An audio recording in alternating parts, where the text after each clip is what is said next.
When a new breed of ghoul attacks the city, who you gonna call? The new Extreme Ghostbusters.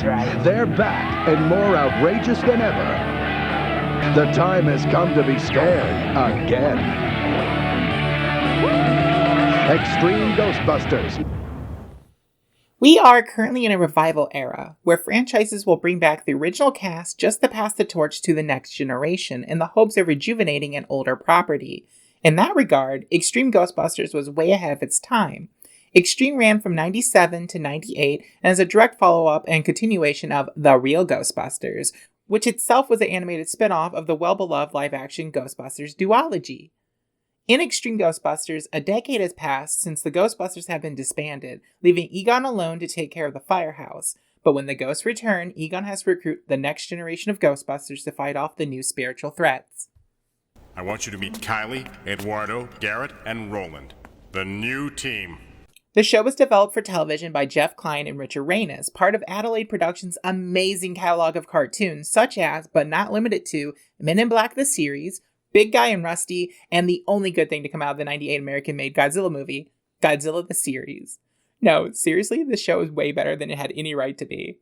You can totally tell these shows were made by the same people because they kind of look the same. They look like they could exist in one cinematic universe. Landscapes look identical and character designs are extremely similar. Wish there was more crossovers.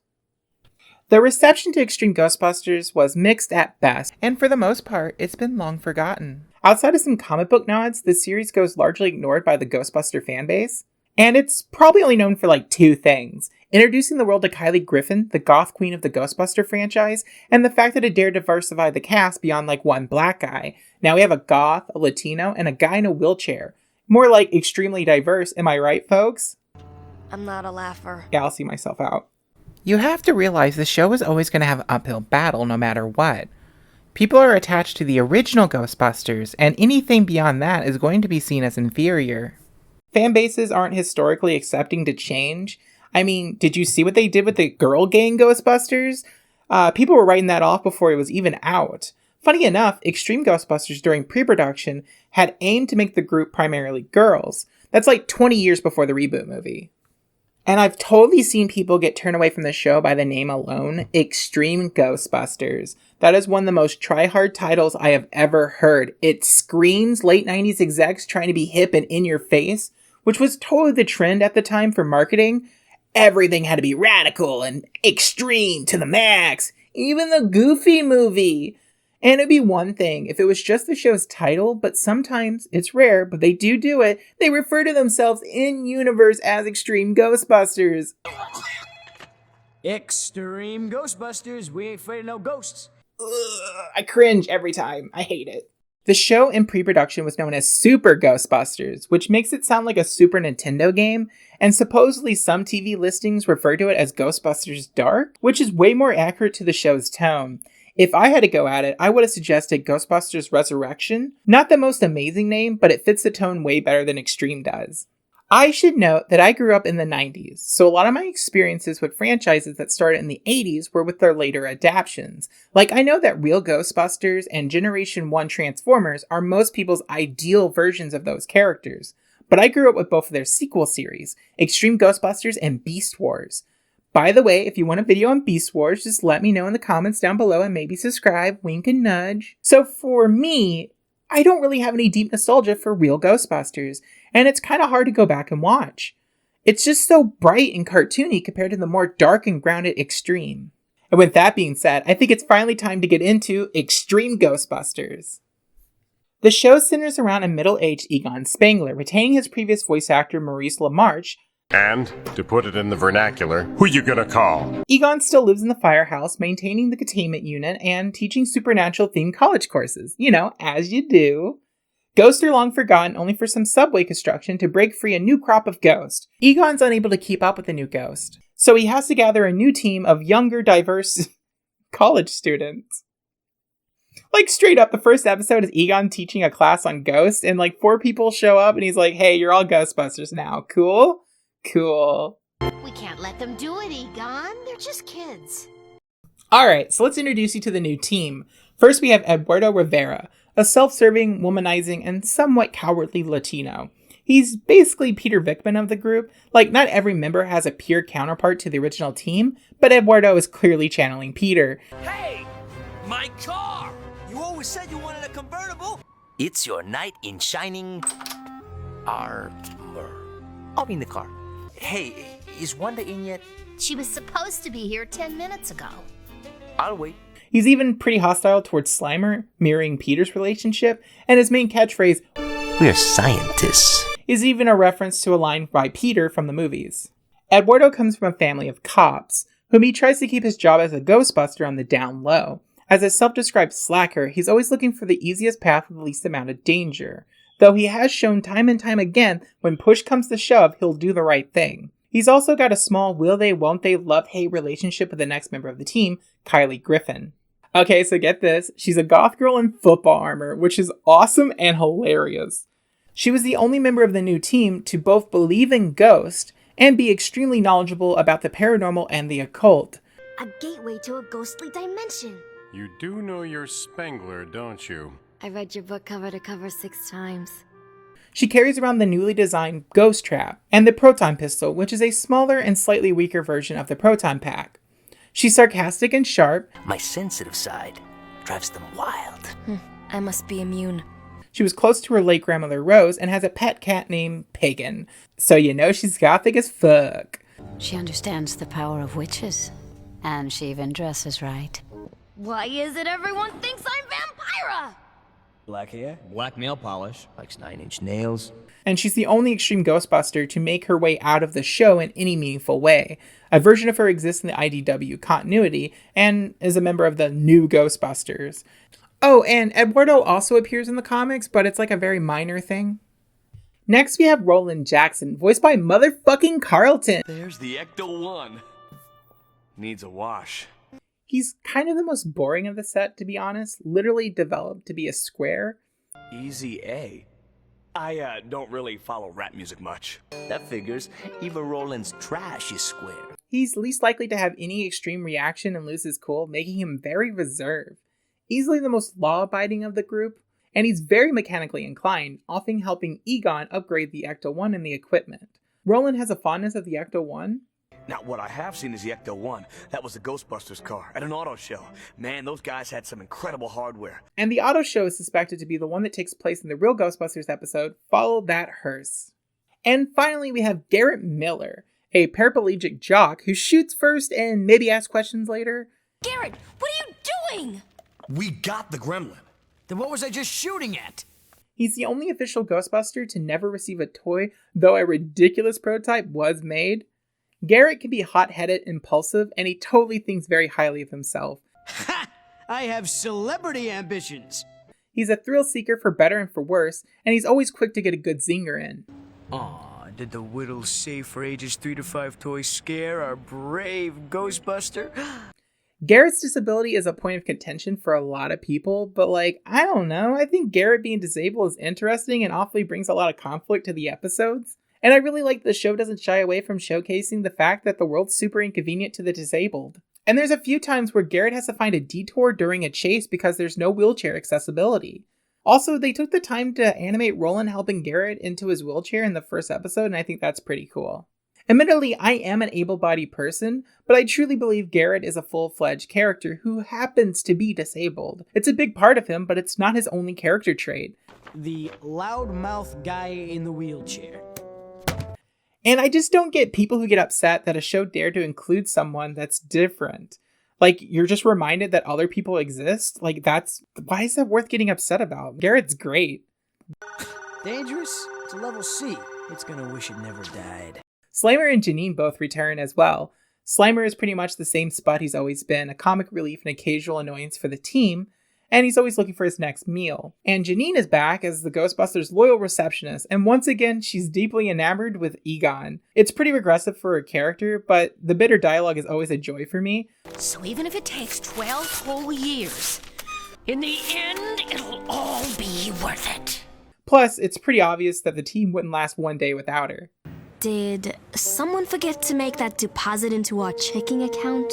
We have a checking account? As I previously mentioned, the show is significantly darker than its predecessor, visually and tonally. While the show makes you know that all the deaths and destruction is all undone once the ghost is captured, some of the stuff that people go through can literally be worse than death itself.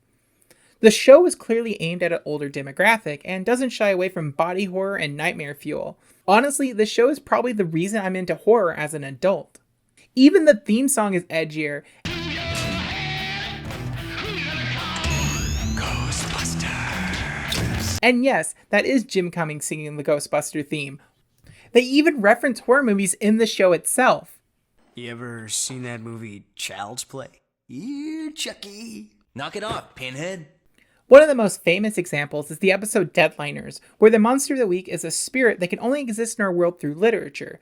So the ghosts basically capture a R.L. Stine stand-in to write young adult horror so they can manifest in our world. They were fiction.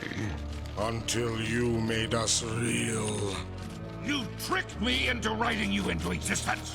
The ghosts take form of the in-universe horror monster Craniac, which is basically just a Cenobite. You know, those BDSM demons from Hellraiser. So Craniac kidnaps humans and mutilates them and turning them into his own kind. It's really creepy. Easily one of my favorite episodes of the series. Let the procedure begin.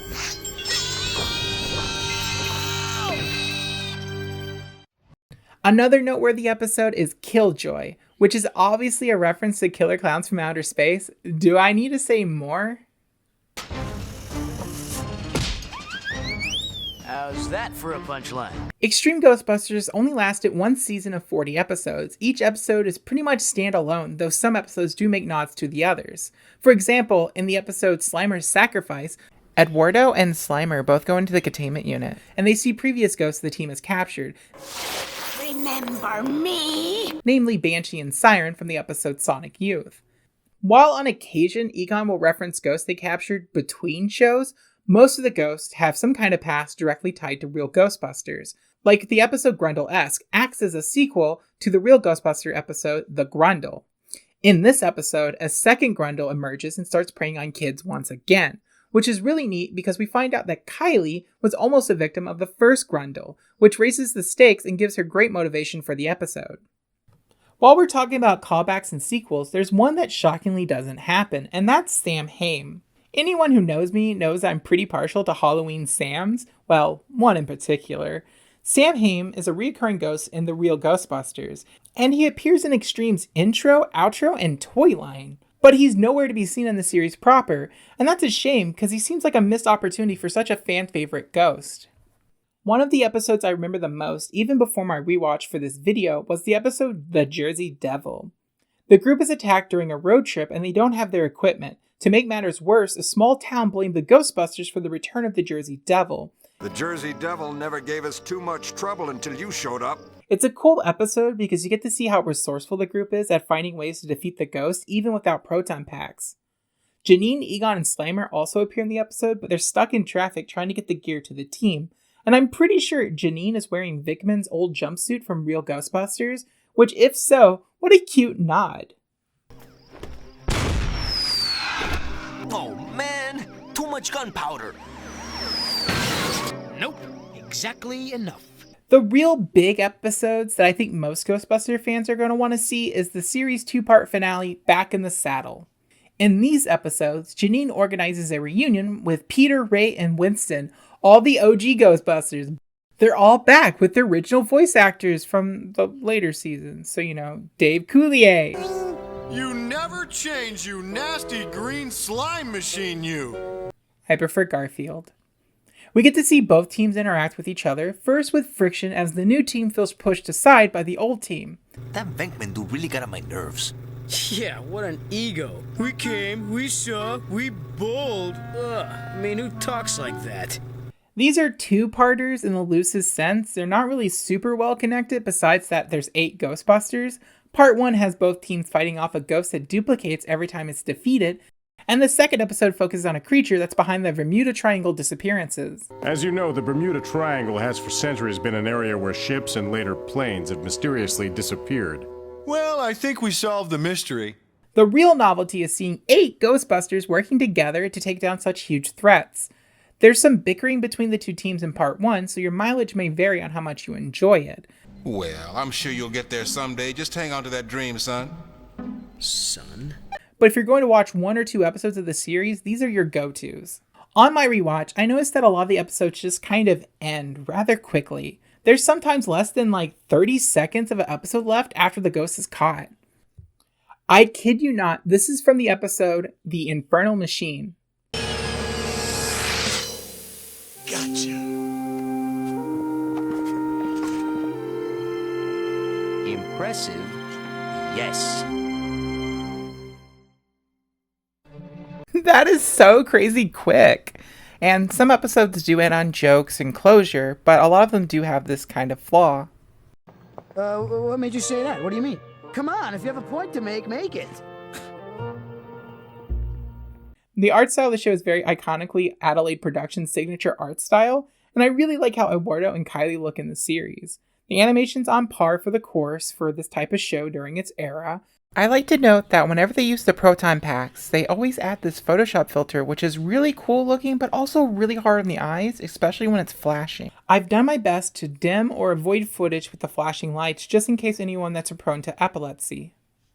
And I love that the characters don't have just default clothing, like they do, but they don't only appear in that. Like for example, Kylie in particular has a few civilian outfits all on her own. And the monster designs are so stellar, it's pretty much the highlight of the show for me. It's just the right amount of creepy for a children's horror show. If you can't tell, I'm really attached to the series and its cast of characters, and I find it a shame that outside of the 35th anniversary franchise crossover comics, the show goes pretty much untouched, rarely appearing on any of the big name streaming services, and the US will probably never get a full home release. The show clearly had a lot of love put into it, and it's painful for me to know that it's always going to be ignored because it dared to be a little bit different. And to be completely honest, I had really hoped live action movies would have done a passing of the torch with a live action version of at least Kylie, which obviously didn't happen and probably never will. I would like to end this video off by saying that I totally understand that this was always going to be a hard sell for many, and that I hope that the video piqued your interest in the series and that you seek it out. 10 episodes are currently on the Ghostbusters YouTube channel, but I'm not sure for how long. If you can stomach ads, some of the free streaming services like Tubi and Crackle have most of the episodes. For whatever reason, they never include the Jersey Devil episode. It's always left out. I didn't plan to make this video celebrating the show's 25th anniversary. I just happened to get this random urge to rewatch this show, and so I guess my body must have knew. I just got really excited about the series again. I just needed a place to gush about it. And if you grew up with Extreme Ghostbusters, please talk to me in the comments section. I would love to meet other people like me. And with that being said, I'll leave you with one last thing. No, haven't seen him. Maybe he's dead. Garret? Maybe he's dead. Roland! Nada. Maybe he's dead. But Klein hasn't been seen or heard from in several months. Maybe he's dead. Roland, you're all right. I thought maybe you'd be dead. What just happened? Maybe it's dead. I think he's dead. I'm kind of worried about Eduardo. Maybe he's dead. No way. I'm dead.